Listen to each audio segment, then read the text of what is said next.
नमस्कार स्टूडेंट्स, आज है आपका 19 जुलाई। तो आज है आपका 19 जुलाई। तो 19 जुलाई के आज जो करंट अफेयर है मोस्ट इम्पॉर्टेंट मैं लेके आई हूँ। तो स्टार्ट करते हैं आज का करंट अफेयर। देखिए, कल मैंने ना आपको थोड़ा बता दिया था कि इकोजोग है ना, उसकी है ना बैठक हुई थी, वर्चुअल सम्मेलन हुआ था। तो इसमें हमारे नरेंद्र मोदी जी ने इनको समापन सत्र को संबोधित किया था। तो ये इकोजोग है, क्या है इकोजोग है ना, United nation economic and state counselling है। ये ना संयुक्त राष्ट्र संघ का एक वो है। तो ये इसकी वर्चुअल सम्मेलन है ना न्यूयॉर्क में हुई है।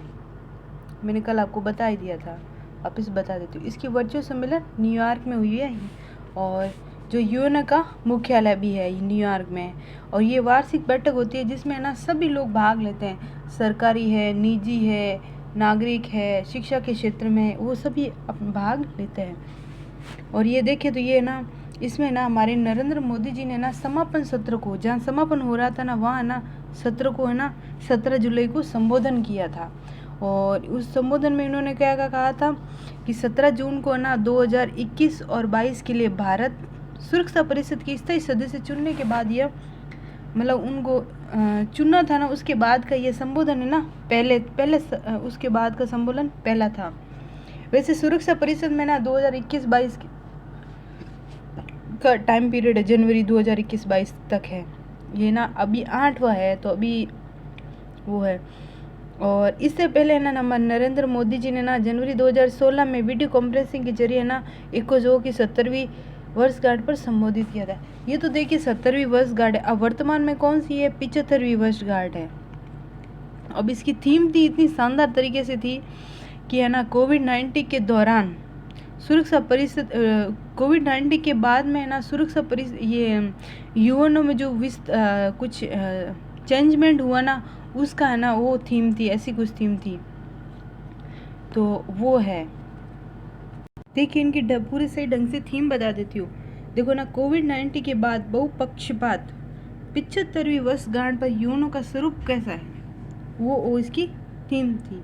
और इसमें है ना नरेंद्र मोदी जी ने जो संबोधन किया था ना, यूएनओ में बहुपक्षपात सुधारों का दायरा बढ़ाने की अपील की। 75 वर्ष पूर्ण होने के अवसर पर वैश्विक बहुपक्षपात में सुधार की संकल्पना बढ़े, इनकी प्रासंगिकता प्रभावशीलता बढ़े और मानव केंद्रित हो, मानव के विकास हो। और है ना इन्होंने भारत ने कहा था कि पिछले साल की अपेक्षा कार्बन उत्सर्जन में भी कमी आई है और भारत ने भी ये सहयोग किया है। भारत ने भी कार्बन उत्सर्जन में सबसे ज़्यादा सहयोग किया। आपको पता होगा रीवा की स्थापना हुई है, छोटी मोटी हाँ वो है। तो इस प्रकार से है। भारत और अमेरिका के बीच दूसरी राजनीतिक ऊर्जा साझेदारी मंत्री स्तरीय बैठक हुई थी।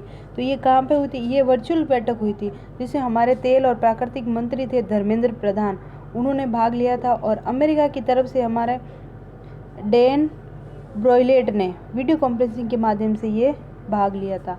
उनकी दोनों की सह-अध्यक्षता था। इनमें इन्होंने क्या क्या सहमति बनी थी, इन्होंने कहा था कि भाई है ना ऑयल और गैस सेंटर है ना, उनमें साझेदारी हमारी बनी रहे और गैस आधारित अर्थव्यवस्था और डीकार्बोनेशन क्षेत्र में सहयोग बढ़ाने का समझौता हुआ था। डीकार्बोनाइजेशन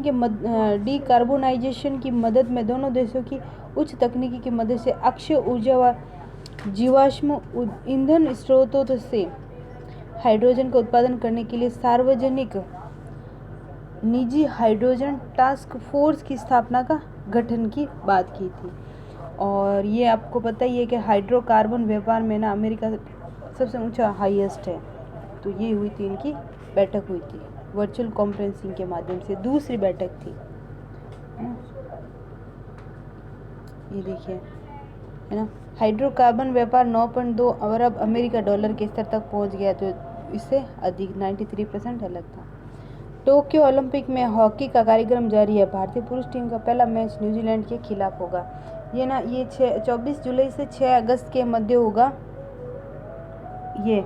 और 8 बार की चैंपियन भारतीय टीम को ऑस्ट्रेलिया, अर्जेंटीना, स्पेन, न्यूजीलैंड, मेजबान जापान के साथ ग्रुप ए में रखा गया है। और ग्रुप बी में ना बेल्जियम है, नीदरलैंड है, जर्मनी है, ब्रिटेन है, कनाडा है और साउथ अमेरिका है, ये देश इनके साथ शामिल हैं।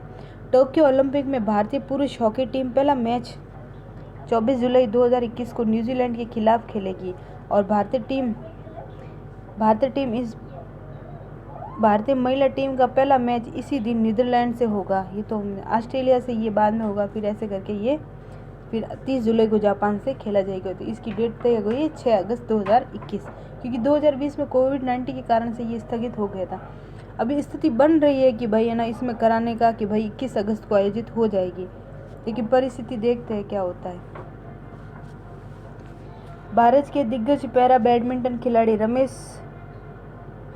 टीकाराम का निधन हो गया है। भारत के दिग्गज थे वो, पैरा बैडमिंटन खिलाड़ी थे, है ना, हमेशा ध्यान, वो बैडमिंटन खिलाड़ी थे।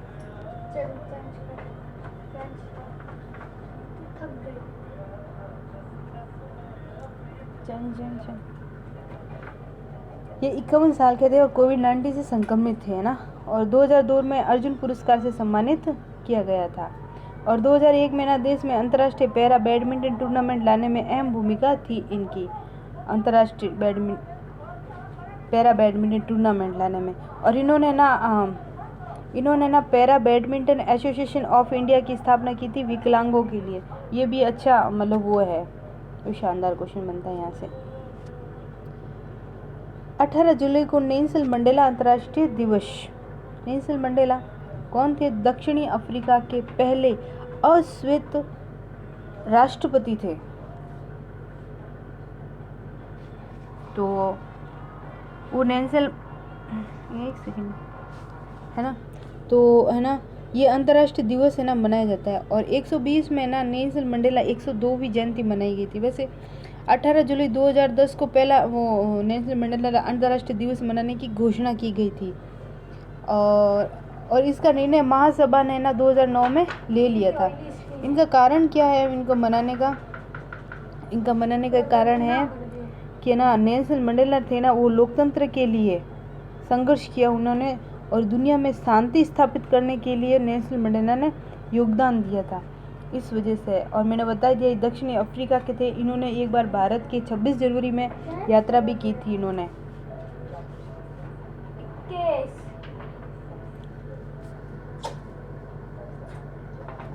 मेघालय में स्वतंत्रता सेनानी यू तिरोट सिंह सियाम की पुण्यतिथि। जो मेघालय में ब्रिटिश शासन के खिलाफ विद्रोह बिगुल बजाने वाले पहले खासी शासक स्वतंत्रता सेनानी यू तिरोट सिंह सियाम की 185वीं पुण्यतिथि शिलांग में श्रद्धांजलि दी गई है। नूर वली मशहूर अंतर्राष्ट्रीय आतंकी घोषित, है ना। तो ये नूर वली कौन थे? ये पाकिस्तान के थे, और पाकिस्तान में भी आपको पता है अलकायदा, अलकायदा आतंकी संगठन है ना, उनको समर्थन देता था, उनको वित्तीय सहायता देता था, हर चीज़ से उनकी सहायता वायता करता था।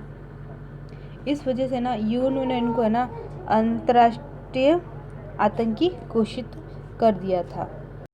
चीन में कोरोना वायरस के स्रोत का पता लगाने के लिए अंतर्राष्ट्रीय टीम गठित। विश्व स्वास्थ्य संगठन WHO ने चीन में कोरोना वायरस के स्रोतों का पता लगाने के लिए अंतर्राष्ट्रीय विशेषज्ञों की एक टीम तैयार कर ली गई है। और WHO के दो सदस्य होंगे, और चीन में जो बड़ी टीम की दौरा की तैयारी कर रही है। कैसा लगा मेरा video? Thank you watch my video. धन्यवाद।